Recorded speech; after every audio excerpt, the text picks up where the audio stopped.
కష్టపడ్డావు, నీ భౌతికంగా చెప్తున్నాను, ఆత్మీయంగా కూడా చెప్తున్నాను, రెండు చెప్తాను. కష్టపడ్డావు, జాబ్ రాలా, డోంట్ వరీ. ఓపికతో ఆయన పాదాల దగ్గర కాచుకో.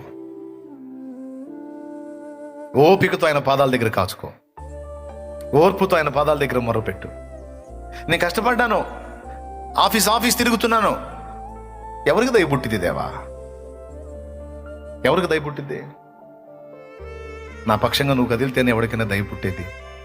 ముందు నువ్వు దయదలుచు నాయనాన్ని దేవుని పాదాల దగ్గర ఓపికతో నువ్వు కాచుకో. నీతో పాటు ఉన్న వాళ్ళకి ఉద్యోగాలు వస్తుండొచ్చు, వాళ్ళు చేస్తుండొచ్చు, నీకు ఇంకా రాకపోయి ఉండొచ్చు. Don't worry. నువ్వు దేవుని సన్నిధిలో ఓపికతో కాచుకో. ఆయన ఏం చెప్పాను, ఇందాక చెప్పాను, కాలమును బట్టి కూడా పనిచేస్తాడని చెప్పాను. నీకు నిర్ణయించిన కాలం వచ్చిన దాకా నువ్వు దేవుని వైపు ఎదురు చూస్తూ ఉండవు.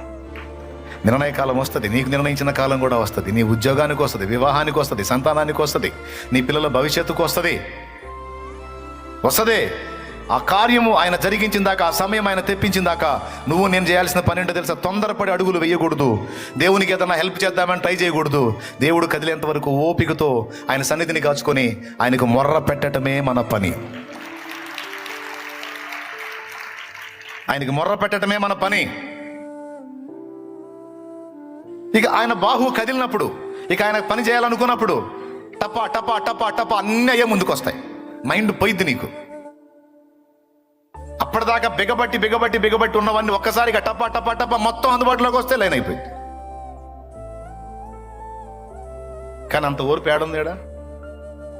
తపన ఎక్కువయా, దడ ఎక్కువయా.